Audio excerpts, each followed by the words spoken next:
Oggi vediamo come esportare ed importare un impianto di videosorveglianza DAWA su un dispositivo Android.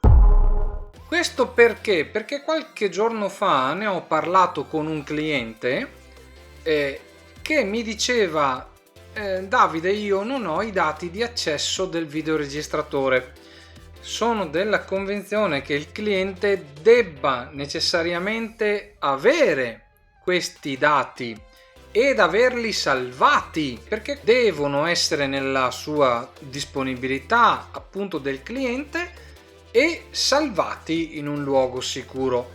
Tuttavia può averli persi, può averli dimenticati, può l'installatore non averli dati al cliente. Quello che ci importa oggi è vedere come recuperare il nostro impianto nel caso dovessimo cambiare telefono, cambiare smartphone o più semplicemente aggiungerne uno. Quindi come faccio a recuperare quell'impianto? Ovvio che devo avere almeno un dispositivo che raggiunge quell'impianto. Che cosa vuol dire? Vuol dire che almeno un componente della famiglia deve avere sul proprio smartphone l'applicazione DMSS funzionante. Cos'è DMSS? DMSS è l'applicazione DAWA con la quale possiamo raggiungere e quindi vedere il live ma anche le registrazioni dei nostri sistemi di videosorveglianza realizzati con i prodotti DAWA.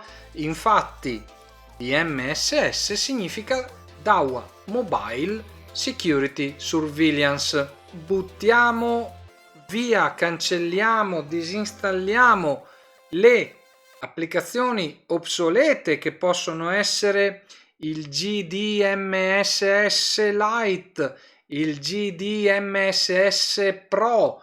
Disinstalliamole tutte queste e installiamo DMSS DAWA Mobile Security Surveillance. Quale tipo di impianto posso esportare o importare sull'applicazione DMSS? Qualsiasi tipo di device DAWA oggi funziona su DMSS. Detto questo, non perdiamoci in ciance, perché per esportare un sistema di videosorveglianza DAWA dal DAWA Mobile Security Surveillance andiamo sul nostro impianto. Stiamo parlando in questo momento di un dispositivo Android. Andiamo quindi sul nostro impianto, clicchiamo sui tre puntini alla destra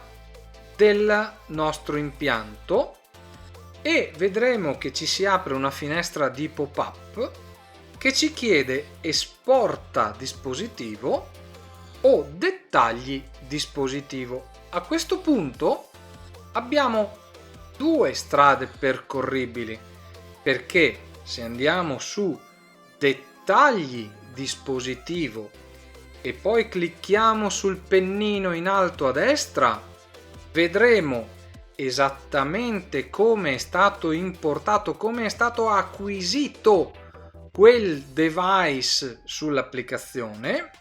Nel mio caso vedo che cosa? Vedo che è un dispositivo di rete IP su dominio IP, ha un IP locale in questo caso, ma potrebbe avere anche un IP pubblico, potrebbe avere anche un serial number. Se vado su password, clicco su password e poi clicco sull'occhiolino, a questo punto mi mostrerà anche la password. Quindi avrò il numero della porta, avrò l'indirizzo IP, avrò il nome. Il nome ha poca importanza, posso chiamarlo come voglio, ma avrà soprattutto il nome utente e la password che posso tranquillamente copiare sul mio dispositivo facendo aggiunta manuale. Meglio posso cliccare sul QR code che mi mostra sotto alla voce esporta dispositivo. Facendo clic su esporta dispositivo mi verrà mostrato un QR code che posso leggere direttamente dall'applicazione del nuovo smartphone e importare quel sistema, quell'impianto, quella telecamera direttamente sul nuovo device.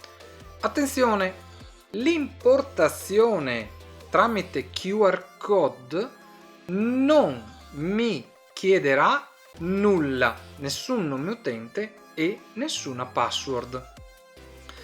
Se voglio salvare questo QR code, posso fare salva nell'album e addirittura impostare una password per sicurezza.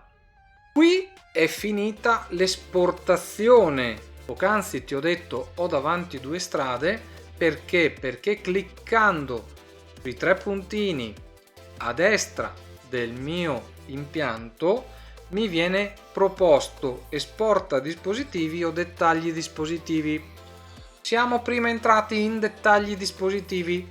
In realtà posso fare tranquillamente in modo diretto esporta dispositivo e sono arrivato direttamente al codice QR, ovvero Quick Response Code, codice a risposta rapida. Ora abbiamo visto l'esportazione, occupiamoci dell'importazione, perché se io apro la mia app DMSS, in alto a destra vedrò un più, quindi aggiungi. Toccando aggiungi mi vengono proposte alcune alternative, ovvero scan, aggiunta manuale ricerca Bluetooth, IP dominio o cerca sulla LAN. Se ho a disposizione il QR code sarà sufficiente fare tap su scan. Se ho debitamente autorizzato l'app DMSS, questo mi farà aprire la macchina fotografica tramite la quale potrò leggere il QR code ed acquisire in modo assolutamente automatico il mio impianto. Avrò così aggiunto il mio impianto, la mia telecamera, il mio videoregistratore, il mio NVR, quello che sarà, al mio nuovo smartphone. Tutto molto semplice. In caso di problemi contattate ovviamente l'installatore, ma questa è una procedura così banale che non ha bisogno di aggiungere altro. Grazie per avermi seguito, ringrazio tutti coloro che si sono iscritti al canale, ringrazio in modo particolare chi si abbona al canale perché mi aiuta così a far crescere questo canale. Spero di averti dato un consiglio utile anche nel video di oggi. Noi ci vediamo in un prossimo video. Ciao!